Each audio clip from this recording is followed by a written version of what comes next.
Baik, Assalamualaikum warahmatullahi wabarakatuh. Selamat pagi, apa kabar untuk semuanya Sobat Muslim Sejangkauan siaran 90,2 Dian FM. Kami hadir untuk Anda, Alhamdulillah untuk hari Rabu di tanggal 6 Agustus 2025. Seperti biasa dari pukul 9 sampai pukul 10 ada talk show kesehatan dari RSUD Sekarwangi. Dan Alhamdulillah untuk hari Rabu ini kita punya tema yang temanya tema adalah pasang ring jantung PS operasi jantung. Waduh, pasang ring jantung PS operasi jantung. Ini sebenarnya sama atau beda? Nanti akan dijelaskan langsung bersama dokter spesialis jantung dan pembuluh darah, konsultan kardiologi intervensi. Bersama dokter Sanggam Sinabela ya. Selamat pagi Pak Dokter. Selamat pagi, selamat pagi. Kabar baik, selamat pagi juga untuk semua pendengar setia Radio Dian FM. Semoga bisa mendengarkan acara kita pada pagi hari ini dan semoga semuanya dalam keadaan sehat. Amin ya Allah rabbal alamin. Baik, seperti yang sudah kita jelaskan tadi, kita akan bahas tentang masalah pasang ring jantung, PS operasi jantung. Sebenarnya kedua ini sama atau beda sih, Dok? Ya, terima kasih Mbak untuk pertanyaannya. Jadi pada pagi hari ini kita memang sengaja membahas tentang pemasangan ring jantung versus operasi jantung, sama atau beda. Jadi kalau boleh saya kasih sedikit pembukaan, acara kita hari ini adalah dalam rangka pra-event atau menjelang Hari Jantung Sedunia yang akan diselenggarakan di bulan depan, World Heart Day 29 September 2025. Jadi itu setiap tahun kita laksanakan acaranya. Jadi acara hari ini adalah dalam rangka menjelang itu. Jadi kayak pemanasan gitu ya, menjelang Hari Jantung Sedunia. Itu yang pertama. Yang kedua, topik kita hari ini yaitu pasang ring jantung versus operasi jantung. Acara kita hari ini tentang pasang ring jantung dan operasi jantung itu dalam rangka informasi kepada masyarakat bahwa Rumah Sakit Umum Daerah Sekarwangi, Kabupaten Sukabumi sudah menjadi bagian jejaring dari Kementerian Kesehatan Republik Indonesia yang akan mendapatkan fasilitas kesehatan jantung yaitu berupa alat cath lab. Alat cath lab ini adalah alat yang diperlukan untuk pemasangan ring jantung tersebut. Jadi untuk kita masyarakat Sukabumi yang memang disarankan dokter untuk pasang ring jantung, nantinya ketika alat ini sudah bisa berfungsi dan bisa kita operasionalkan, jadi tidak perlu dirujuk jauh-jauh. Karena selama ini kebanyakan pasien-pasien kita yang memang memerlukan pasang ring jantung itu harus dirujuk ke luar Kabupaten Sukabumi. Karena di Kabupaten Sukabumi alatnya belum ada. Nah, syukurlah jadi alat ini sudah diproses oleh Kementerian Kesehatan, mudah-mudahan bisa segera ada dan bisa segera beroperasi. Nah, itu tentang pembukaan acara kita dulu. Yang kedua tentang pasang ring atau operasi jantung. Nah, topik ini sering kita bahas dengan pasien-pasien kita di poli jantung ya.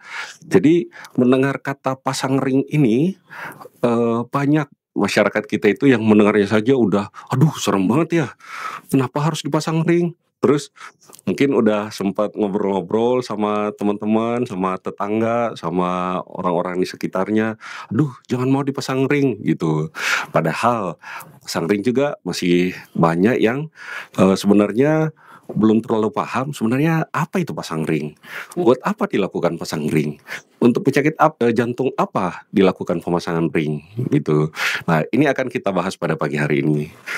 Nah, jadi pasang ring ini adalah teknik pengobatan untuk penyempitan di pembuluh darah jantung. Nah, kalau itu untuk teknik pengobatan di pembuluh darah jantung, kita kembali dulu ke kondisi jantung kita masing-masing. Jadi jantung kita itu berdenyut setiap waktu, berdenyut, makanya kita bisa meraba nadi kita berapa kali per menit.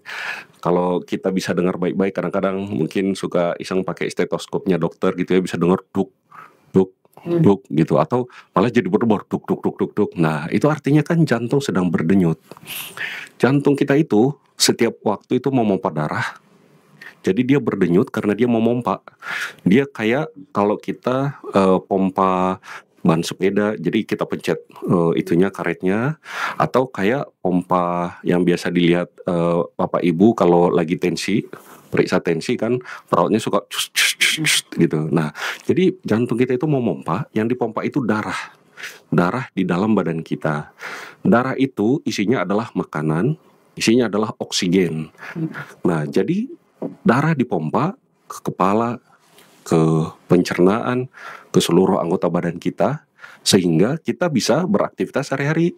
Karena jantung memompa dengan baik, kita bisa melihat, kita bisa jalan, kita bisa kerja gitu. Nah, jantung itu bisa melakukan pekerjaannya memompa asal dia dapat makanan juga. Jadi jantung juga butuh makan. Karena itu jantung dapat makanan, dia juga akan mendapatkannya dari saluran pembuluh darah yang masuk ke dalam jantung. Nah, ini penting. Jadi jantung itu dapat makan karena ada kayak selang-selang pembuluh darah yang menjadi saluran memberikan darah masuk ke jantung itu supaya dia bisa kerja. Dengan kata lain, kalau ada yang mengganggu selang itu, berarti aliran makanan ke jantungnya jadi terganggu. Nah, jantungnya menjadi tidak bisa bekerja dengan baik memompa darah yang tadi, gitu. Nah, inilah yang kita bahas sekarang itu, kondisi-kondisi seperti apa yang menghalangi aliran darah masuk ke jantung itu. Nah, kembali ke tadi itu, jadi jantung itu dapat makanan yang disalurkan melalui selang-selang pembuluh darah. Ini Bapak Ibu bisa membayangkannya secara sederhana aja, kayak selang air di rumah. Jadi kayak selang air di rumah mengalirkan darah masuk ke jantung. Kadang-kadang selang air itu ada lumut di dalamnya. Nah, kalau ada lumutnya cuma sedikit, airnya atau darahnya alirannya masih kencang, ya kan? Kalau dia lumutnya makin banyak sampai setengah selangnya tertutup, alirannya makin sedikit, terhambat gitu. Kalau misalnya udah lumutnya total menyumbat selang, airnya nggak bisa jalan sama sekali. Nah, jantung juga begitu. Itulah yang disebut dengan penyakit jantung koroner, yaitu adanya plak atau kalau dalam selang air di rumah lumut gitu ya, yang menyumbat aliran darah yang menuju ke jantung. Kenapa namanya penyakit jantung koroner? Itu sebenarnya gampang aja, dari bahasa Latin. Bahasa Latinnya jantung itu cor. Jadi makanya penyakit jantung koroner gitu ya. Nah, jadi kenapa ada lumut di dalam selang pembuluh darah jantung, kan itu pertanyaannya. Nah, inilah yang menjadi upaya kita untuk pengobatan kepada pasien-pasien dan untuk mencegah supaya jangan itu terbentuk gitu, atau supaya jangan menjadi semakin berat. Jadi lumut-lumut yang ada di selang pembuluh darah jantung itu terdiri dari kolesterol yang sudah bercampur dengan zat-zat radikal bebas yang berasal dari rokok, ya. Dan kalau dia pembuluh darahnya sehat, selangnya sehat, harusnya kolesterol dan radikal bebas itu tidak akan menjadi lumut, tapi juga pembuluh darahnya juga kondisinya bisa menjadi tidak sehat, sel-selnya. Satu, karena tekanan darah tinggi atau hipertensi. Yang kedua, karena penyakit gula atau diabetes mellitus. Yang ketiga, ada memang faktor keturunan. Jadi ada orang-orang yang lebih rentan ada lumut atau ada sumbatan di pembuluh darah jantungnya dibanding orang lain, yaitu kalau orang tua kandungnya atau saudara kandungnya ada yang pernah dipasang ring gitu. Jadi orang tuanya atau saudara kandungnya pernah ada dipasang ring, orang tersebut memang lebih gampang kena dibanding yang orang tuanya tidak dipasang ring, yang saudaranya tidak dipasang ring.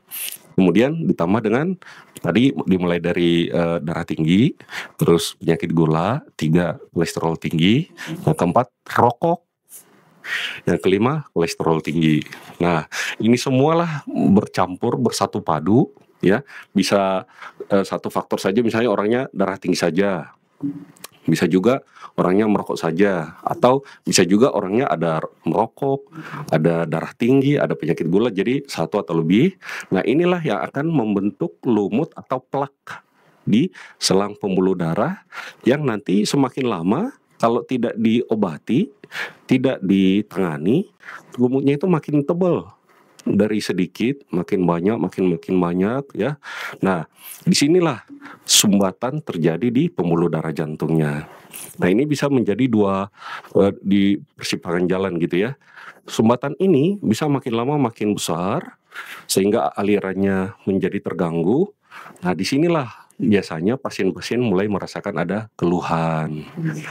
Nah, karena aliran ke jantung kan terhambat, ya kan? Makanan dan oksigen yang masuk ke jantungnya berkurang dari yang biasa karena terhambat sama plak-plak tadi yang seperti lumut tadi itu. Nah, ketika aliran oksigen, aliran makanan ke jantungnya menjadi terhambat, mulai kerasa ada keluhan. Keluhannya apa? Nomor satu, saat beraktivitas sehari-hari, misalnya orangnya biasanya nyapu, kegiatan sehari-harinya nyapu, atau ada orang yang kerja kantoran, biasanya jalan kaki dari rumah ke kantor, atau orang lapangan, biasanya jalan kaki ke proyek. Ketika dia melakukan kegiatannya sehari-hari mulai sakit dada, gitu, dadanya tidak nyaman, nyeri atau kayak tertekan gitu ya kalau beraktivitas, tapi kalau dibawa istirahat enak. Nah, itu salah satu tanda-tanda bahwa aliran darah ke jantungnya sudah berkurang. Nah, itu namanya penyakit jantung koroner yang stabil karena plak atau lumutnya itu terbentuk sedikit gitu ya, makin lama makin nyempit.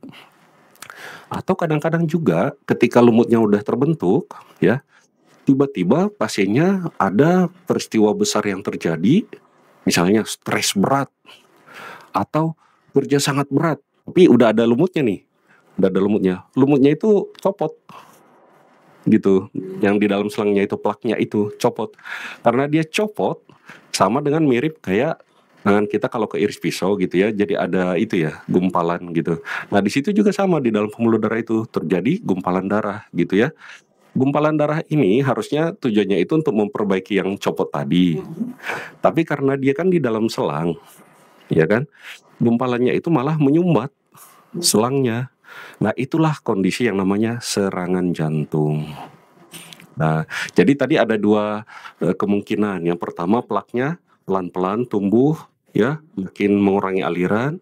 Yang kedua, plaknya sudah tumbuh tapi tiba-tiba copot, nyumbut jadi 100%. Nah, yang satu namanya penyakit jantung koroner yang stabil, satu lagi itu namanya serangan jantung.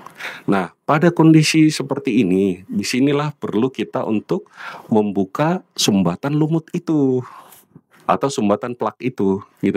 Mohon maaf saya pakai istilah lumut gitu ya biar gampang dimengerti kayak selang di rumah, tapi sebenarnya istilahnya plak gitu ya. Nah, jadi kan jantung alirannya berkurang, Iya. makanannya kurang, oksigennya berkurang, dia perlu oksigen, dia perlu makanan, tapi kesumbat sama plak atau seperti lumut tadi. Jadi plaknya ini harus kita buka, sumbatannya ini harus kita buka. Nah, disinilah perlu dipasang ring gitu. Jadi ring itu dia terbuat dari metal. Kebanyakan sekarang, zaman sekarang dari kobalt kromium nama itunya, dan sudah dilapis obat. Nanti dokter akan memasukkannya ke plak tadi yang nyumbat itu dalam kondisi masih kuncup gitu ya, masih kuncup, dimasukkan sama dokter. Termasuk yang kondisi serangan jantung atau kondisi yang penyakit jantung koroner stabil. Sesudah ringnya dimasukkan dalam kondisi kuncup, di dalamnya itu ada balon, di dalam ringnya balonnya dikembangin gitu, jadi ringnya jadi ngembang. Sesudah ringnya ngembang, nanti ringnya itu akan menempel di dinding selangnya. Habis itu balonnya dikempesin, dikeluarin dari badan, ringnya tinggal di situ. Tadinya di situ kan ada plak, ada sumbatan. Sesudah dipasang ring, maka plaknya itu jadi ke pinggir semua, kegeser sama ringnya gitu. Jadi di tengahnya jadi kosong. Darah sekarang bisa lewat dengan lancar gitu. Nah, itulah namanya pasang ring jantung. Jadi untuk menyelamatkan jantung yang sedang menderita kekurangan aliran gitu. Jadi jantung itu organ yang sangat penting. karena dia memompa darah ke kepala, ke seluruh badan supaya kita bisa beraktivitas. Jadi kalau alirannya menjadi terganggu, terjadilah itu.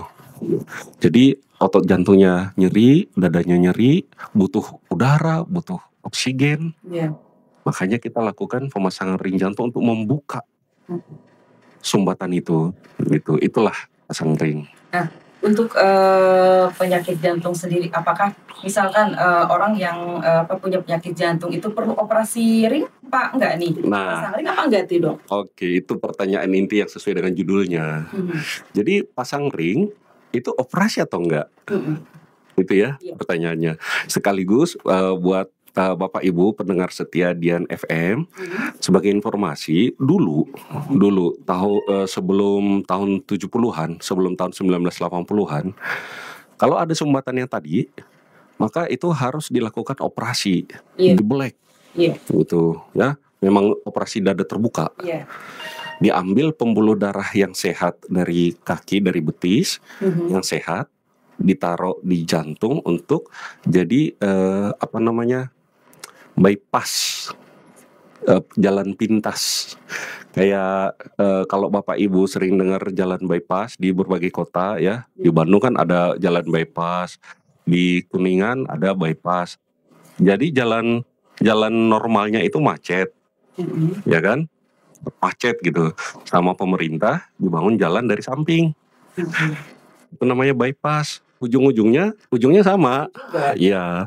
Nah, itulah operasi bypass.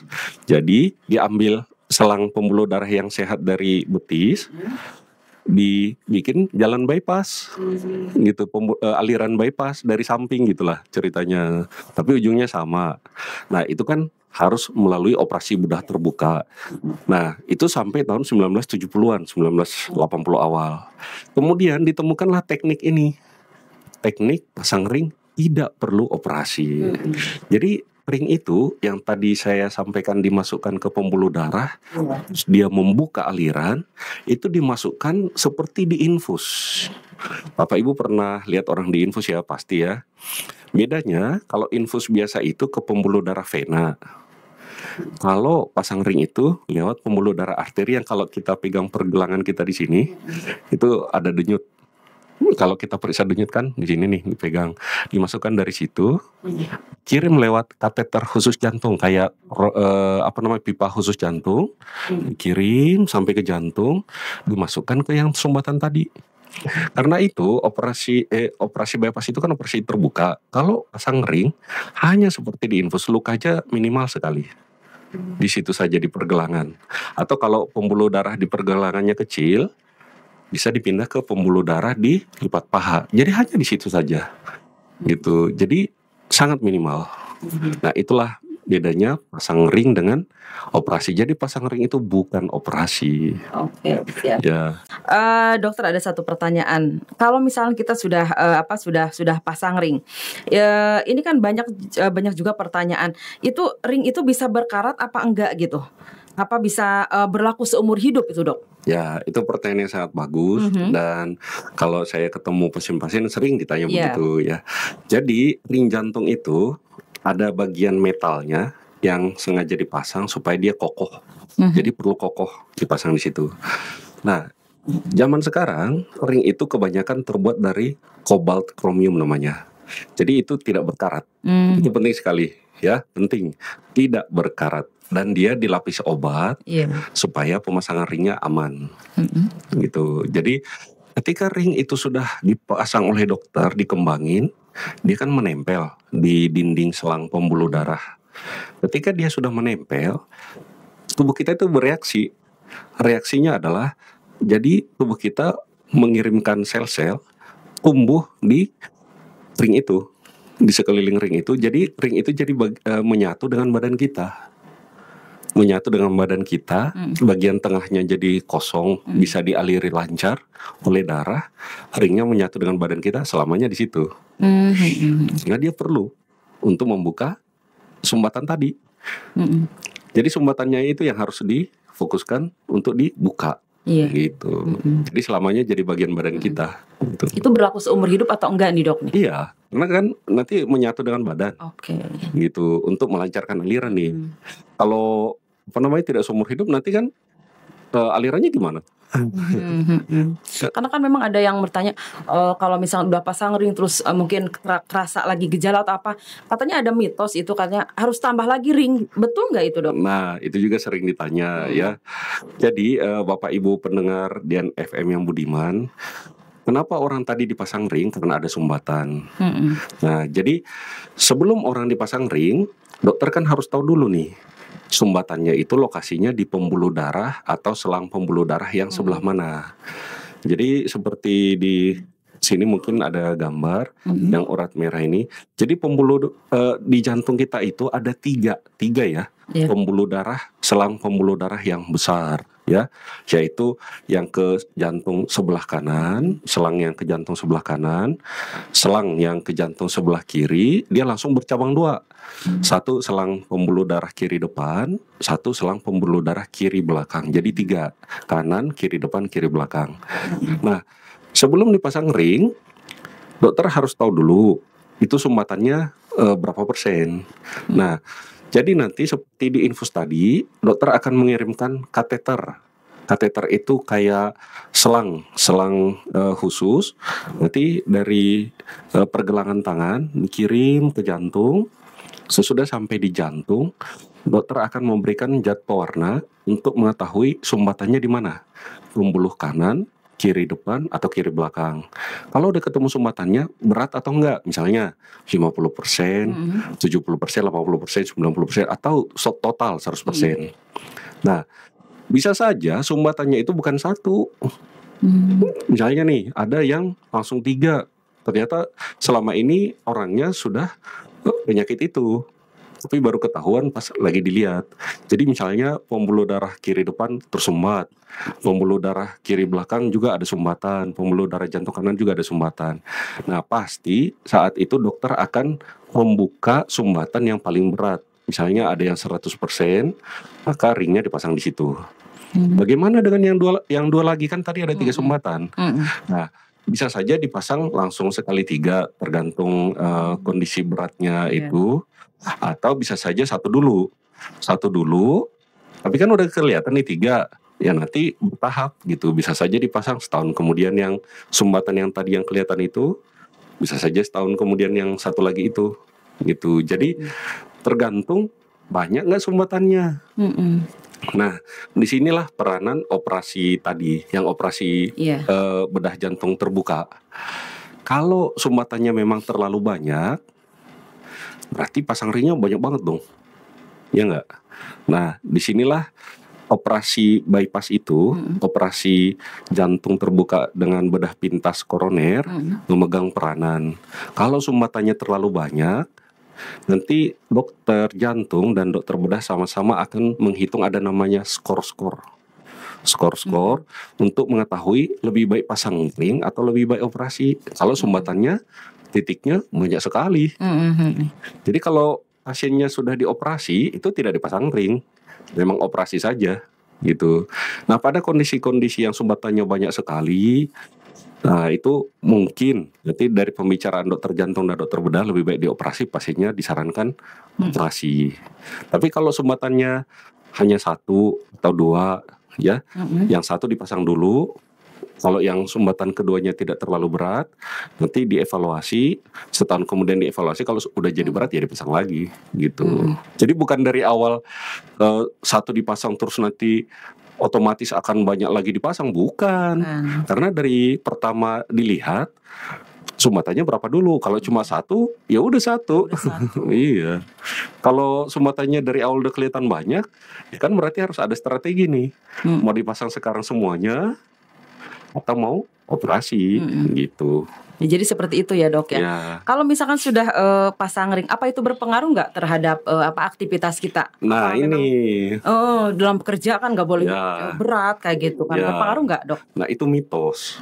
Mitos juga ya? Mitos itu. Jadi tadi tujuan dipasang ring untuk apa? Membuka sumbatan kan, supaya alirannya jadi lancar. Kalau nggak dibuka sumbatannya, kira-kira orangnya bisa beraktivitas dengan baik nggak? Kan tadi supaya kita bisa beraktivitas, jantung harus bisa memompa dengan baik. Iya. Supaya jantung bisa memompa dengan baik, jantung harus dapat makanan. Mm-mm. Tapi kalau jantungnya nggak dapat makanan, berarti kekuatan jantung untuk memompa kan berkurang. Orangnya jadi bisa beraktivitas nggak? Iya. Terbatas kan? Nah karena itulah dilakukan pasang ring jantung. Mm-mm. Jadi ring akan membuka, aliran jadi lancar. Mm-mm. Sesudah aliran jadi lancar, maka pertama keluhannya hilang. Tadinya suka nyeri dada atau gampang capek, jadi hilang. Mm-mm. Yang kedua, alirannya kan lancar nih. Nah, dengan pasang ring, justru pasien jadi bisa beraktivitas berat kembali seperti sebelum sakit. Mm-mm. Jadi tujuan pasang ring itu supaya orang bisa kerja berat lagi. Memang kalau habis dipasang ring, misalnya hari ini dipasang ring, pasti ada istirahat dulu Iya. karena baru tindakan. Mm-mm. Ya, 3 minggu tidak boleh beraktivitas yang berat. Mm-mm. Ya itu aja standarnya. Tapi setelah itu pasien disarankan untuk beraktivitas bisa sampai yang berat lagi seperti sebelum dipasang ring. Tujuannya justru supaya bisa. Mm-mm. Jadi jangan terbalik. Mm-mm. Pasang ring itu hanya untuk istirahat 3 minggu. Tapi setelah itu aktivitasnya harusnya lebih berat. Maksudnya dari waktu belum dipasang ring kan nahan-nahan nih, nahan bekerja karena suka sakit dada gitu. Tapi sesudah dipasang udah enak, ya bisa kerja berat lagi. Gitu. Kan gitu kan masyarakat ya, udah Ya. pasang, takutnya gimana ini Iya. takutnya jatuh gitu kan. Ringnya Nah. gitu kan takutnya apa itu Nah, yang itu masyarakat sering iya, keluhkan gitu saya kan. juga perlu kasih penjelasan. Jadi ring itu kan masuk ke pembuluh darah jantung, selang pembuluh darah jantung itu kan masih kuncup, Mm-mm. belum dikembangin. Nah, masuk ke pembuluh darah jantung itu kan ada ukurannya. Selang pembuluh darah jantung itu ada diameternya. Ada kalau yang di kecil-kecil itu mungkin 2,5 milimeter. Nah, makin ke pangkal makin gede. Makin ke pangkal 3 milimeter, 3,5 milimeter, 4,5 milimeter gitu. Jadi ring itu juga ukurannya macam-macam. Kalau sumbatannya di pembuluh darah besar yang 3,5, kita pasang yang 3,5 diameternya. Jadi waktu masih kuncup dimasukin terus dikembangin kan pakai balon sampai ukuran ringnya sama dengan selangnya. Setelah itu dia langsung nempel. Jadi ringnya langsung nempel gitu dan sudah dilapis obat supaya aman gitu. Dokter, ada satu pertanyaan masuk dari Studio 1 Dian FM. Ini kalau penyakit jantung yang sudah kronis itu tandanya seperti apa? Lalu tindakan ring jantung ini jika penyakit jantung sudah seperti apa? Terus ada juga satu pertanyaan, kalau kita kaget terus suka jantung itu katanya berdebar kencang, itu normal nggak dok? Lalu ada orang yang suka terkaget tiba-tiba suka lemes, nah itu kenapa dok? Oke, terima kasih untuk pertanyaannya. Sebenarnya pertanyaannya jadi melebar dari topik, ya. tapi ya kita upayakan dulu. Jadi yang pertama itu penyakit jantung kronis itu seperti apa? Jadi penyakit jantung, kata kronis ini artinya lama. Jadi penyakit jantung kronis yang sudah lama. Nah, penyakit jantung itu sendiri kan ada beberapa macam. Yang pertama sumbatan yang topik kita hari ini, sumbatan di selang pembuluh darah. Yang kedua, ada juga yang jantungnya bengkak. Yang ketiga, ada juga penyakit jantung bawaan dari lahir. Yang keempat, ada juga penyakit katup jantung namanya. Jadi di dalam jantung itu ada klep-klep kayak pintu, itu bermasalah gitu. Jadi setiap penyakitnya ini ada gejalanya masing-masing. Kalau penyakit jantung bawaan dari lahir itu pasti sudah beda ya. Biasanya keluhannya itu kebiruan atau susah berolahraga, biasanya dialami oleh dari anak-anak gitu, udah kelihatan. Nah, itu yang anak-anak ya, yang penyakit jantung bawaan. Tapi penyakit jantung yang lain, yang kronis, misalnya bengkak jantung, penyakit jantung koroner. Nah, keluhannya paling sering itu sudah dalam bentuk gagal jantung, yaitu gampang capek waktu beraktivitas sehari-hari. Kalau yang sudah lebih berat, sudah sesak atau bengkak di kedua kaki. Nah, tapi itu kan tidak bisa kita dari obrolan saja begini, harus diperiksa sama dokter. Jadi kalau ada keluhan sesak, mudah lelah, bengkak-bengkak di badan, nyeri dada, Nah, itu segera memeriksakan diri ke dokter. Nah, kurang lebih itu kalau yang disebut kronis seperti apa ya. Terus tadi kalau kaget ya, terus jadi berdebar ya wajar, itu sangat alami gitu. Berarti jantungnya kerja. Karena ketika kita kaget secara alamiah tubuh kita itu kan merespons Iya. ada kejutan apa ini, langsung melakukan respon dengan hormon-hormon dan saraf simpatis langsung bekerja. Jadi berdebar ya, sangat wajar. Wajar aja. Gitu ya. Oke, jadi Gitu. seperti itu ya. Makasih banyak untuk pertanyaan di sini. Kita kembali lagi ke tema yang tadi sobat muslim sebelumnya tentang masalah jantung atau pasang ring ya. Nah, ini untuk supaya jantung kita sehat, terus tidak ada pembentukan plak, itu mungkin dari makanan atau apa nih dokter nih kira-kira nih? Ya, jadi sebenarnya pertanyaan ini sangat baik karena yang disinilah peran dari pasien. Gitu. Kalau kita dokter, peranannya adalah pasang ring. Iya. Atau dokter bedah jantung melakukan operasi jantung. Nah, yang bisa dilakukan masyarakat itu apa? Jadi bisa mencegah supaya jangan dipasang ring. Gitu. Pasang ring kan berarti sudah ada sumbatan. Iya. Atau kayak lumut di selang gitu. Nah, bagaimana caranya supaya itu tidak terbentuk? Nah, di awal tadi saya sudah kasih sedikit clue, petunjuk bahwa itu terjadi karena ada namanya faktor risiko. Nomor satu yang paling saya sarankan kepada Bapak Ibu semua, ini penting sekali ya. Stop merokok. Nah, jadi merokok adalah faktor risiko yang sangat-sangat menyebabkan plak. Di bungkus rokok, pemerintah itu sudah membantu kita semua. Ada peringatan pemerintah. Di bungkus rokok, merokok menyebabkan kanker, serangan jantung. Biasanya mah dibaca, habis itu tetap ngerokok. Jadi jangan dibilang nggak ada yang ngasih tahu ya. Jadi nomor satu itu rokok ya. Jadi Bapak Ibu yang merokok, bukan cuma bapak-bapak, pasti saya juga banyak ibu-ibu yang merokok. Stop merokok sekarang. Total. Ya, jadi tidak ada Dok mau dikurang-kurangin dulu, biasanya mah sehari sebungkus 12 batang, yang nama 11 dulu. Sama aja. Stop total ya. Jadi rokok yang bikin plak. Yang kedua, plaknya itu terdiri dari kolesterol yang terlalu tinggi. Nah, kolesterol tinggi itu kebanyakan dari apa? Nomor satu itu gorengan. Nah, biasanya kalau saya tanya Bapak Ibu pasien-pasien saya, sarapan paginya sama apa? Bala-bala hanet dokter. Sama pisang goreng, sama basreng, cireng. Nah, gitu. Jadi itu kolesterol plaknya itu dari situ. Nah, jadi gorengannya dikurangin drastis lah. Gitu. Karena itu yang nanti jadi plak menyumbat. Yang ketiga, tekanan darah tinggi, tensi. Nah, Bapak Ibu yang udah umur 40 tahun ke atas, rutinlah periksa tensi ya. Kan ada di sekitar rumah pasti ada puskesmas. Puskesmas pembantu, bidan, klinik ya. Kalau tensinya sudah di angka 140/90 ke atas, dan itu udah 3 kali diperiksa selalu seperti itu, sudah saatnya minum obat. Nah, minum obat itu harus rutin. Kalau orang sudah darah tinggi, tidak ada kalau tensinya sudah normal nanti obatnya di stop, itu salah.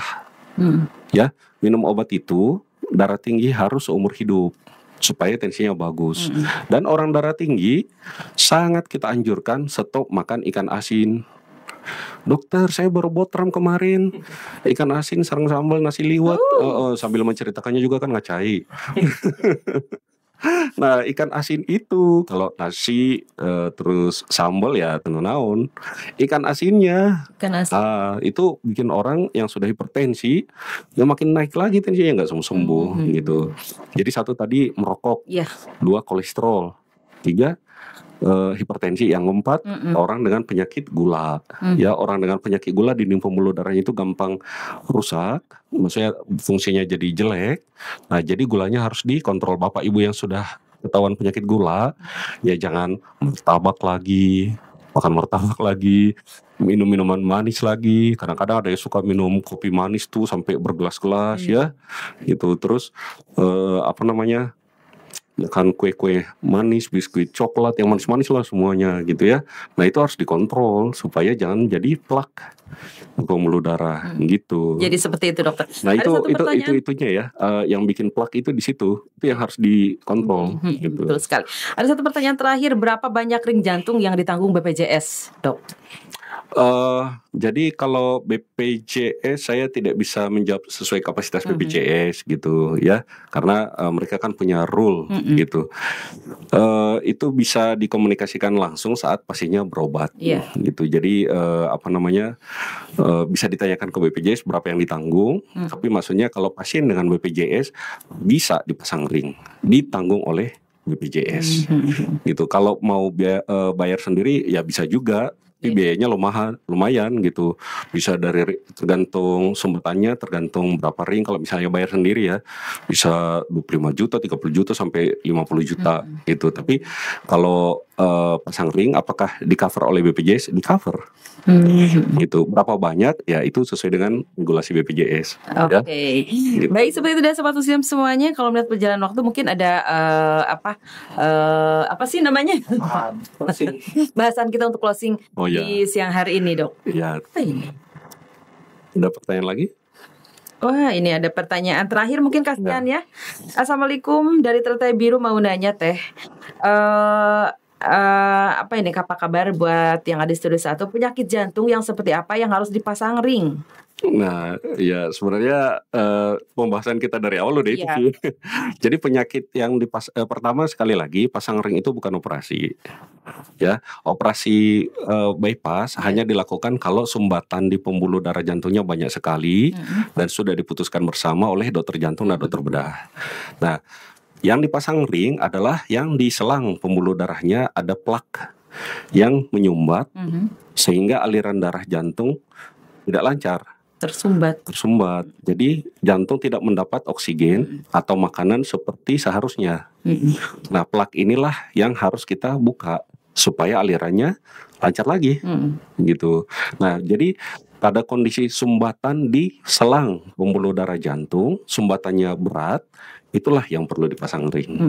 Mudah-mudahan bisa menjawab pertanyaannya. Jadi seperti itu ya, Terbi, untuk penyakit jantung yang memang harus pasang ring itu seperti itu ya.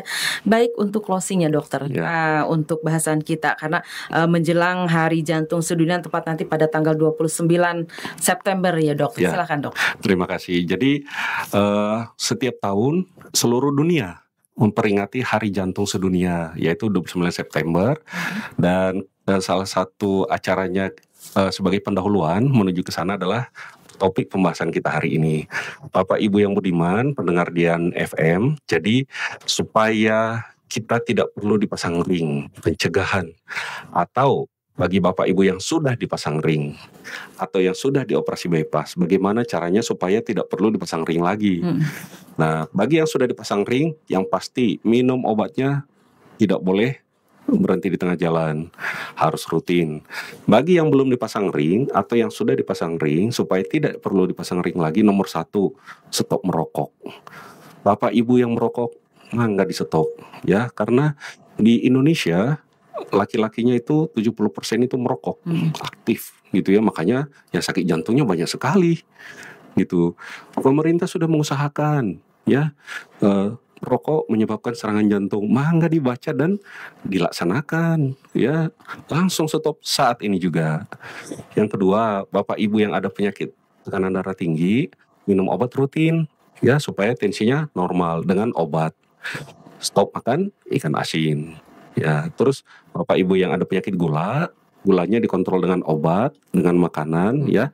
Terus Bapak Ibu yang ada orang tuanya atau saudara kandungnya pernah ada riwayat pasang ring, ya lebih hati-hati lagi. Semua yang tadi kita sebutkan mulai dari merokok, kolesterol, penyakit gula, itu di screening masing-masing supaya bisa terkontrol. Kemudian yang terakhir itu kolesterol tinggi dari mana? Tadi dari gorengan. Nah, jadi supaya jangan jadi lak atau seperti lumut di selang, ya gorengannya dikurangi drastis, ya jangan menjadi makanan pokok seperti nasi drastis gitu. Mudah-mudahan dengan cara seperti itu kita mengurangi pembentukan plak atau lumut di pembuluh darah jantung supaya tidak perlu dipasang ring jantung atau operasi bypass, supaya kita semuanya sehat ya. Ini persiapan Hari Jantung Sedunia, mudah-mudahan bisa meningkatkan kesadaran kita dan kesehatan jantung, pentingnya jantung kita. Ya, terima kasih atas perhatian Bapak Ibu semuanya. Terima kasih juga Mbak Ira di studio. Oke, terima kasih banyak untuk Pak Dokter yang sudah hadir juga untuk hari ini, tempatnya untuk hari Rabu di tanggal 6 Agustus 2025. Tema kita tentang pasang ring jantung, PS operasi jantung, sama atau bedanya dalam rangka menyambut nanti ya untuk Hari Jantung Sedunia tepat pada tanggal 29 September 2025. Terima kasih juga untuk yang ada di Studio 1, ada Bunan Sulastika dan yang lainnya, yang ada di Sekarwangi, ada Om Bima, terima kasih banyak, ada Bapak Kohir, terima kasih banyak, ada Pak Dokter juga sudah hadir, ada Om Ju juga, pokoknya untuk semuanya yang sudah hadir juga untuk siang hari ini. Insya Allah di minggu yang akan datang kita bisa ketemu lagi dengan tema yang lain. Sekaligus saya Vina MG mengucapkan banyak terima kasih dan wassalamualaikum warahmatullahi wabarakatuh.